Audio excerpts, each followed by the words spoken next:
RD Sharma exercise 6.4 question number 4। Question number 4 क्या बोल रहा है, ए एंड बी यानी ए का कोऑर्डिनेट दिया हुआ, बी का कोऑर्डिनेट दिया हुआ, are two vertices of triangle ABC whose centroid G has coordinate आपके पास दिया हुआ 5/3 -1/3 यानी सेंट्रॉइड का वैल्यू दिया हुआ सर, ठीक है ना। Find the coordinate of the third vertex, यानी हम लोग को थर्ड वर्टेक्स का वैल्यू निकालना है। आपके पास ए कोऑर्डिनेट दिया हुआ 3,2, बी का कोऑर्डिनेट दिया हुआ -1,2 सॉरी -2,1 एंड सी कोऑर्डिनेट हम लोग को डिडक्ट करना है। और जो सेंट्रॉइड का वैल्यू सर जी 5/3 -1/3 दिया हुआ सर, ठीक है ना। चलिए इसको रिजॉल्व करते हैं। पहले लेट कर लेते हैं। लेट सी को x3 y3 लेट कर लेते हैं। अब जो गिवन है उसको लिख लीजिए सर, ठीक है ना। जो गिवन है उसको लिख दीजिए, यानी आपके पास x, क्योंकि ये x होता है ये y होता है, जो सेंट्रॉइड का जो वैल्यू होता है कोऑर्डिनेट होता है उसको x, y लेट करता है। x का वैल्यू कितना है सर 5/3 और y का कितना है सर -1,3, ठीक है।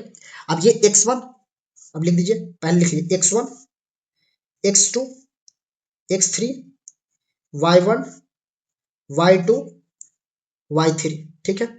x1 कितना है सर 3, x2 कितना है -2, x3 निकालना है, y1 कितना है 2, y2 कितना है 1, y3 निकालना है। अब लगा दीजिए सेंट्रॉइड का फॉर x कोऑर्डिनेट के लिए। x कोऑर्डिनेट के लिए क्या होता है x1 x2 x3/3। x का वैल्यू क्या है सर 5/3, 5/3, x1 कितना है 3, x2 कितना है -2 और x3 निकालना है सर। 3 से 3 कैंसिल आउट हो जाएगा, ठीक है ना। 3 से 3 कैंसिल आउट।